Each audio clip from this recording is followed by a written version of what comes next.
There we go. So we're live right now here on LinkedIn with me, Chris Williams of Arima Data Platform. And I've got a special guest today. I've got Patrick Dickinson.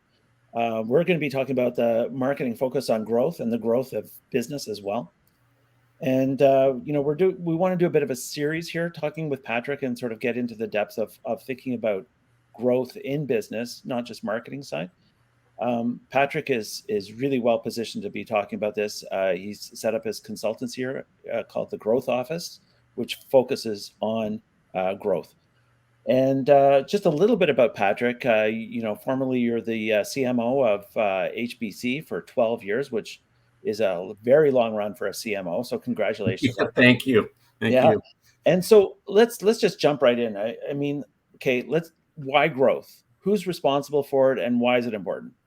Well, the reason I got into it is because it is important, and it turns out it's tricky. It's difficult to have. What I find is that a lot of companies operate without necessarily a growth plan, and so their growth tends to be spotty and inconsistent. And a lot of companies kind of grow with the cycle.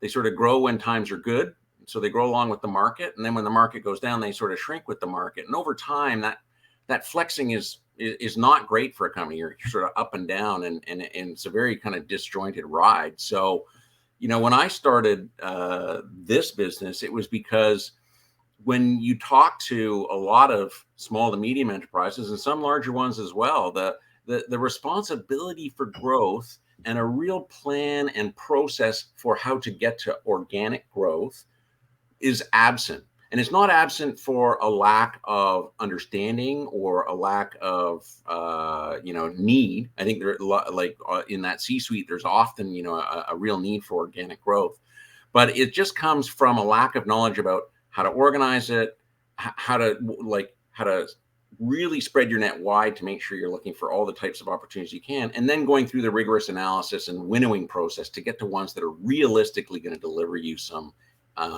actually incremental revenue, which is the whole, secret formula here. Is you want revenue that's incremental to years past, and you got to believe that the whole C-suite is just like, they must be talking about growth all the time. Yeah, it must be like absolutely critical to the business that it grows. Like it's not just like let's just continue doing what we did in the past.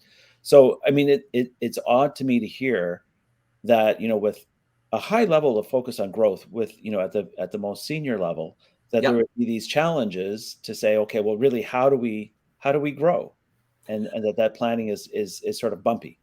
It is bumpy, and it's not that they don't say grow, but even in the term itself, Chris, which is what we find is, when you say growth to different people in the C-suite, it means different things.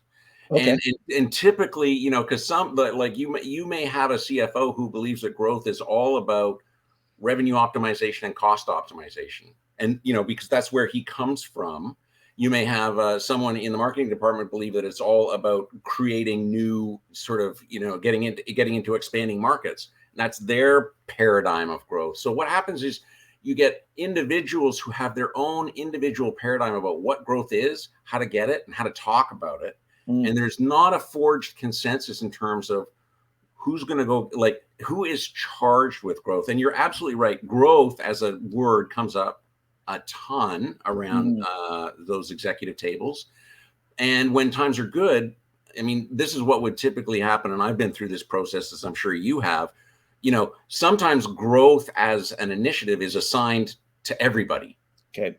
It may be, or it's assigned to business. Every business unit should bring forward their growth proposal. We want, 4% above market rate growth, and everyone bring it to, so you get a very large number of initiatives that are all kind of individually controlled and individually managed during that kind of good time, euphoric enthusiasm phase. But there's not a lot of consistency in terms of actual focus of the company. And a lot of what I do is to focus many things. Is to focus the individual tactics themselves. So which are the new growth tactics that are most likely to lead to incremental revenue?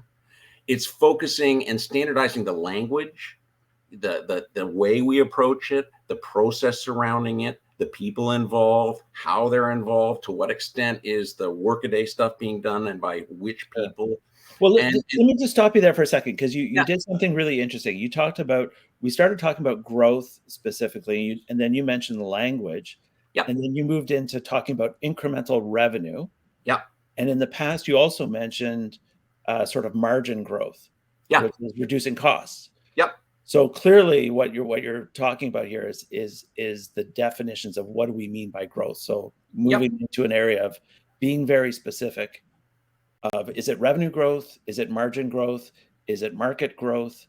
Like it sounds like there's a whole exercise there of actually getting people onto the same page of what the hell we're talking about. absolutely, Yeah, absolutely. yeah, And you're right. You're right. Those are all. And I don't want. I'm not casting stones at those CFOs who want revenue optimization to be part of the plan. It is. That's a legitimate growth opportunity. Cost optimization and revenue optimization are sort of a pillar, but that's yeah. in that performing sphere. Like Okay. that's performance related growth. There's a couple of other buckets, and you're quite right. It's the types of growth.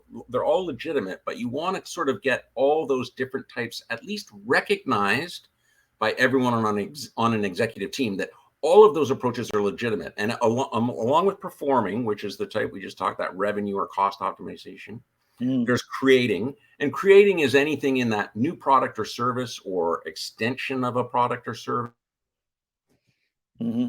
Okay. or an adjacent product, or either brand new or Yeah. revised, that of initiatives. And then on the other side, you have the market initiatives, which are a geographic new market, a demographic new market, a new market by channel, a new market by distribution, a new market by the way in which you would service it potentially. All of those are in what is referred to as the investing side of growth. So those three different types of growth are all in the organic sphere that we cover. Quite often we hear about strategic growth, which is more an acquisition potentially, either up the supply chain or a competitor or down towards the consumer. Those come up as well. We don't typically get into those in depth because we really focus on that suite of organic growth options. And the first thing we do is educate the whole team about what those different tactics are, what they look like. And we Yeah. actually force companies to come up with ideas in all of those territories.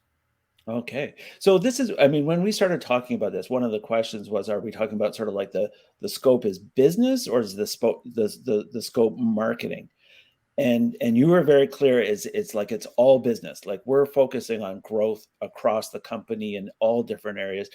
I gotta believe you gotta have some sort of taxonomy or some sort of chart that says, here's all the different buckets where growth is going to come from. Some of which are marketing, some are business ideas, Yep. et cetera, et cetera. And so this is what you're essentially guiding people through.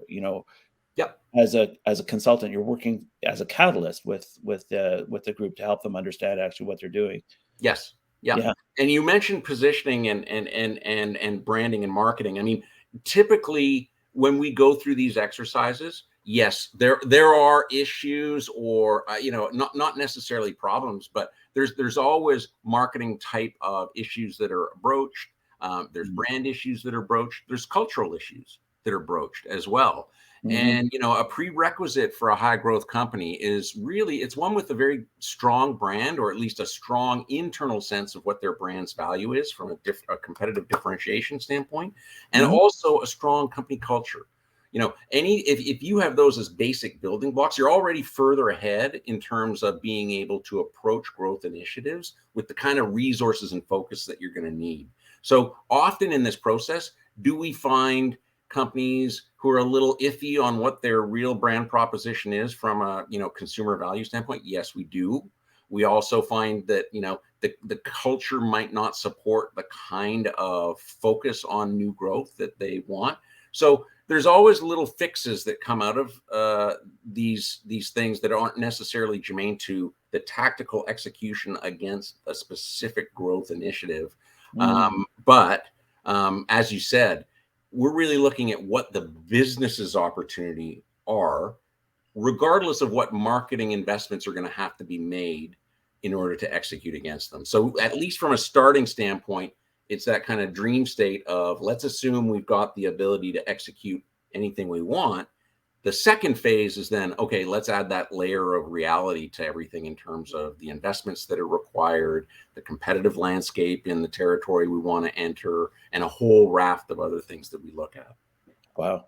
Yeah. So this sounds like a refit almost kind of thing, like, or a, sort of like a catalyst engine where you throw the group into the fire and you really want to sort of like hammer through the language issues, the cultural issues, Yeah.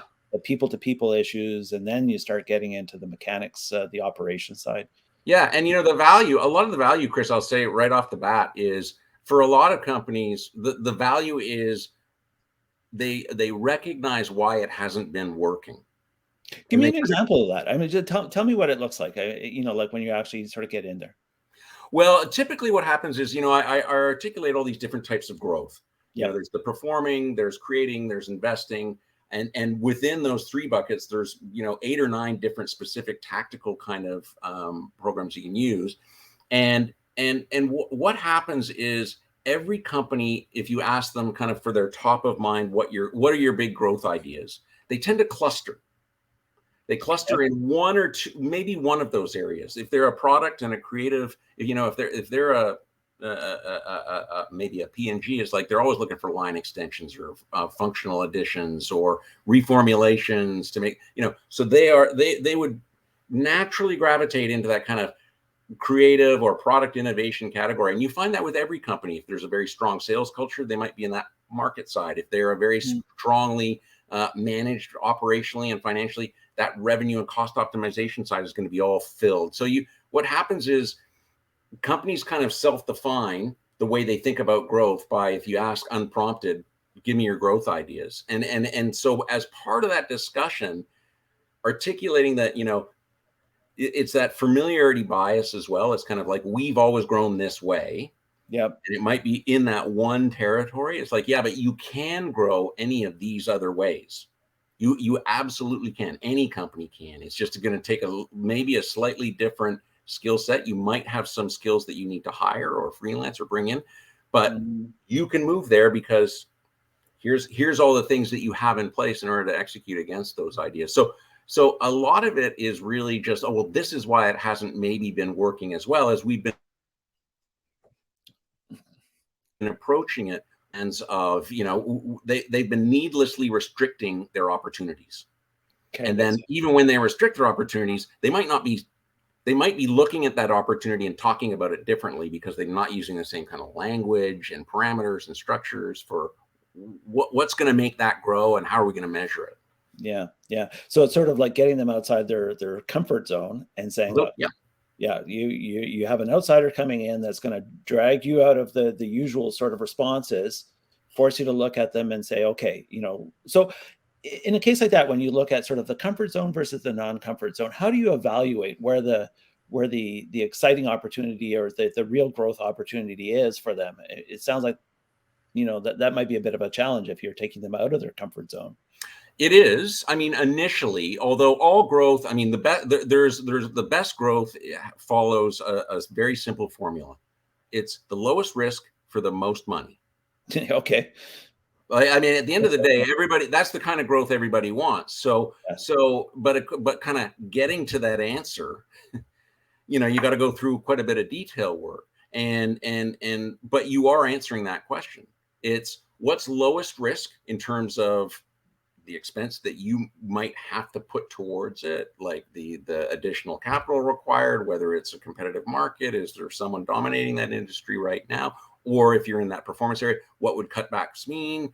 What does that mean to your staffing levels? Would you lose some people? Is that really the way to go? So it's evaluating the risk, or another way of saying it is the opportunity for that to be a realistic tactic that can generate growth.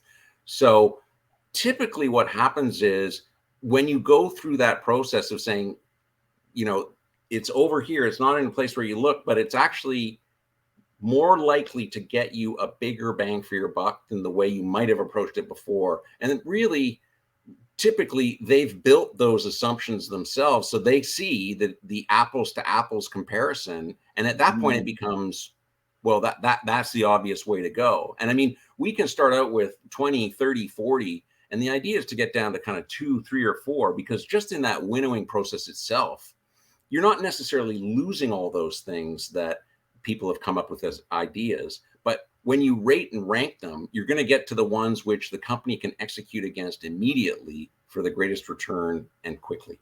Okay, well, let's talk about the execution of that, because I mean, in a way, it sort of sounds like let's take up jogging, Yeah. and people are excited on the first day, and they're like, yeah, we've got our new sneakers, and let's get out there, and then what? Like, is it a one and done, and you can sort of like sit back and reap the rewards, or what happens? Where does it really start to take off in terms of timing, and how do you execute consistently? Well, there's a couple of things you need to get right on this, or it's gonna be tears down the road, and that is you got to scope out the revenue realistically. So and also so right off the bat, you need a partnership within the organization to say, I'm not going to supply. I will supply what I believe to be a realistic revenue forecast for that type of business. But everyone has to buy into that one, right? Yeah, okay. Also, everyone has to buy into what is the scale of revenue that makes a big opportunity versus a small opportunity. Like the C-suite team has to agree amongst themselves. If an extra $100,000 is a big opportunity, then okay, that's kind of where we're looking. We're not looking to and every company is going to be different in terms of what they consider big and worth going after, and what's too small. And I'd rather spend my effort at doing something else. So first of all, the scaling of the revenue opportunity has to be realistically done. Yeah. Then what happens against that? Then you start looking at what are the tasks. What are the tasks that you guys are going to have to do? And almost always there is a skill task. So we're going to require X amount from someone who does this. There is typically a data need, either specific research that is called for. Again, if you're in that market expansion, that kind of invest tier of things, there's geographic markets, there's demographic markets, there's all kinds of things you need to know about the size and shape of that market and how to reach them. Yeah. So you start to put together essentially mini executional and marketing plans by initiative. And so a lot of this becomes kind of a project management piece, which is what are the milestones in terms of getting those resources in-house, bringing them to bear against this problem, and checking that we are making progress against it. And it's a whole lot easier for a CEO and an executive team to track 3 of those on an ongoing basis that have a specific funding capability that's going to go through time, that is going to be consistently supported, than it is 30. Because if you have 30 initiatives, which maybe you've assigned by business or operating unit or something like that, or maybe the star performer in the company's got 12 and everybody else has 2, that tends to be very arbitrary in terms of how those things are then going to actually come to fruition. So getting everybody focused against the 2 or 3 with the very specific milestones and a structured kind of project management approach to the tasks and obstacles you need to knock off. Basically, once those are shared amongst an executive team, everything becomes a lot easier. So what you've described, you mentioned a couple of things there. One is sort of the scaling of the revenue and sort of forecasting revenue.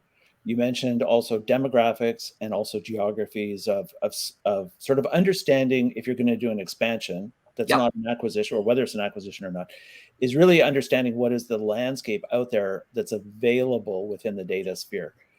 And I mean, this sounds like an area. I mean, obviously, Arima is all interested in data, but the thing is, it does sound like it's a real heavy duty exercise between the CFO and the CMO, and then CTO, as well as to sort of like, how can we get this data into some area where we can triage it to understand, is it real? Does that market really exist? Is it Right. worth is it worth jumping into? Because you've mentioned the consistency is part of the biggest challenge. Like you can take on this sort of jogging exercise, but it Yeah, means you're going to have to carry it out over a long period of time. absolutely. And maybe, I mean, to continue the jogging, analogy, the really successful companies are the ones that put a little bit of money aside. And I know that's incredibly difficult nowadays, or really at any time, regardless of where you are in the business cycle. But putting aside a little pot of money for running shoes and water bottles and, hats for the summer and gloves for the winter, like making sure that there is a level of support which will remain over time to fund those initiatives if they require it, is Yep. a real key driver. Because what happens is then you don't get things that start and then disappear, Right. Right. which is something that happens a lot. Yeah, I guess, I mean, is the idea is that if you have the data, it sort of carries you through. It shows that you're actually making the progress that you intended to make in the first place. So if you don't have the data, if you don't have that kind of dashboard, then you don't feel like you're getting anywhere. You're making Right. lots of efforts, but you don't know where your milestones are. So Right. And uh, you might be looking at aspects of the dashboard that are, germane to the ongoing business, but yep, not necessarily germane to what you need to understand in order to launch this new initiative and grow. And you also mentioned dashboard. Like we find a lot of people who have dashboards, but the type of research of the data they need is like more of a one-off. yep, They need a picture, they need a baseline, they need they need an as it exists now, and then how can we affect it in the future. So quite often existing dashboards or tracking studies and things that they might have in house are, they tell a portion of the story, but because they're not focused at the newness, which why would they be little pieces? And quite often that's the revision of a dashboard, additional things they need to ask, or they need new data sets entirely. right. So back to the very beginning when you were talking about the definitions of growth in language of, is it a revenue? Is it a margin? Is it a Mhm. market?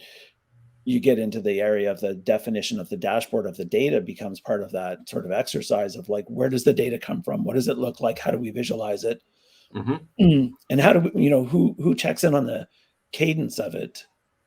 Well, the who becomes is always, is always, kind of everyone has fun until you get to that part and until you do the races, and who is responsible, who is accountable, and what do those terms mean. And I leave I don't say A is accountable. I use, when I do racy, I say A. There's a different way of doing it, which is A is assisting, which really is a different version of that still gets you to the same thing. And that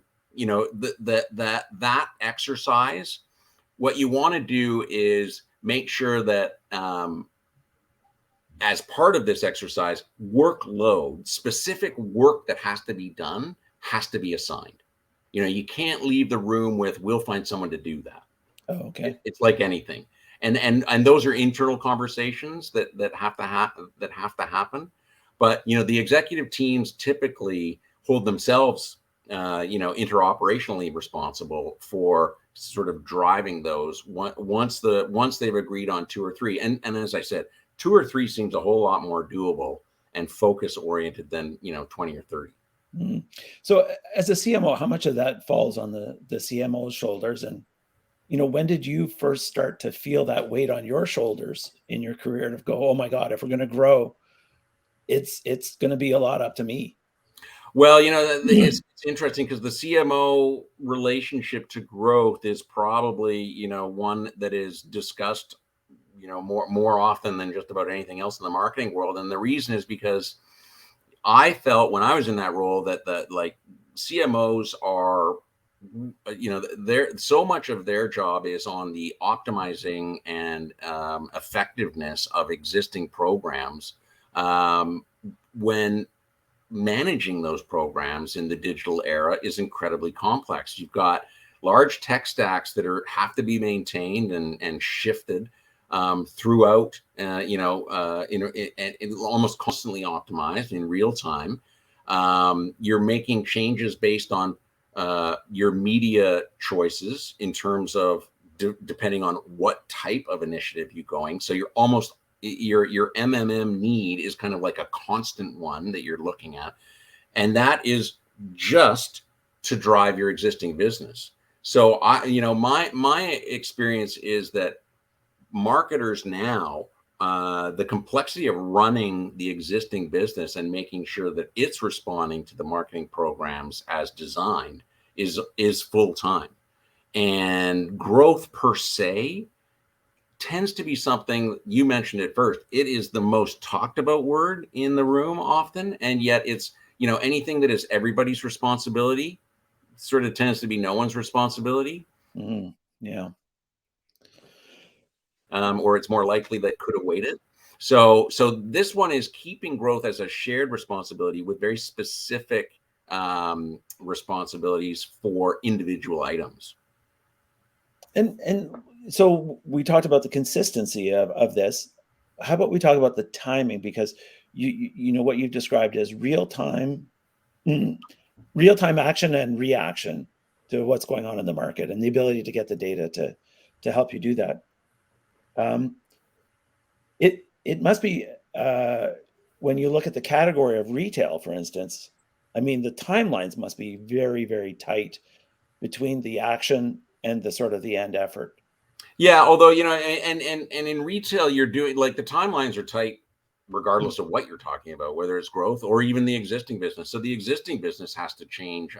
Typically, you're changing those things on a dime, or at least a portion of your business. You're always constantly reacting. The degree to which you put in forward plans, so that your innovation pipeline or your product pipeline or your seasonal pipeline, whatever it is running as an optimized engine. Though like retailers in a certain sense are lucky because they can be a new business every season. Yep. So the right? seasonality, they can their positioning based on what they choose to sell to consumers. So in a way, retail is kind of sometimes blinded by the sheer number of opportunities they have to grow. It's like, well, I don't want to sell widgets anymore. I want to sell plungers. I mean, you could take half your widget space and put it on plungers and see what happens. But again, there is so much data surrounding what you should do, and the sophistication of the sales models and return, inventory, how profitable your inventory is. You're often battling a very large, kind of financial superstructure that exists just to manage some of those categories. So in retail, sometimes what you're trying to do is come up with a long-term project which is going to throw out opportunities every season. Like that's the ideal for those.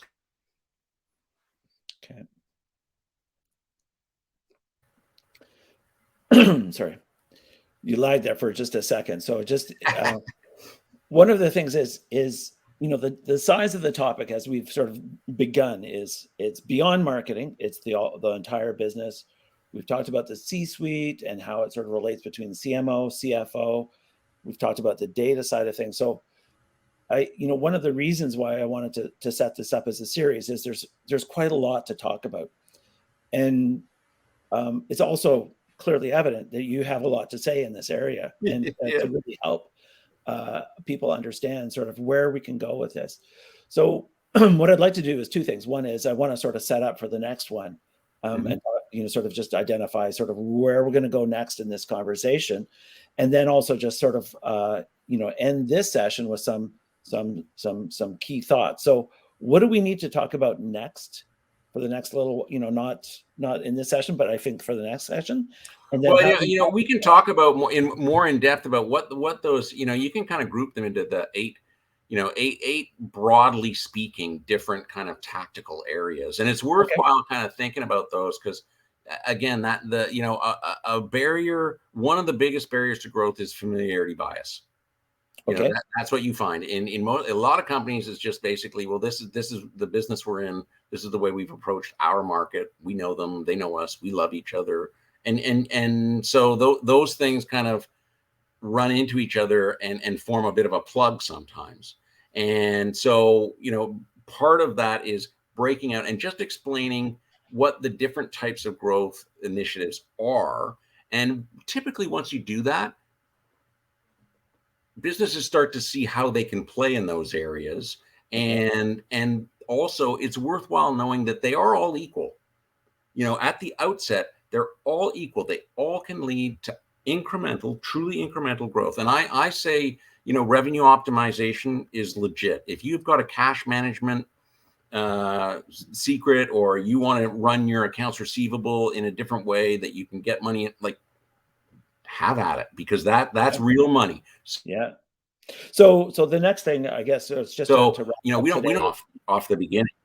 Yeah. Yeah. So our next step will be to go through these 8 sort of areas. We're going to go down one level and go through these different areas that you're going to describe, and sort of describe how we get into growth in every one of those functional areas. Yeah. Yeah. Awesome. Okay. So Yeah. look for it. We'll have that scheduled out here on LinkedIn Live. Again, I thank you so much, Patrick, for sort of kicking this off with us. It's been great. Thanks, Really Chris. helpful. And we'll be chatting again shortly Fantastic. into the details. Okay. Thanks, Chris. Okay. Super. Have a great one. Thank you.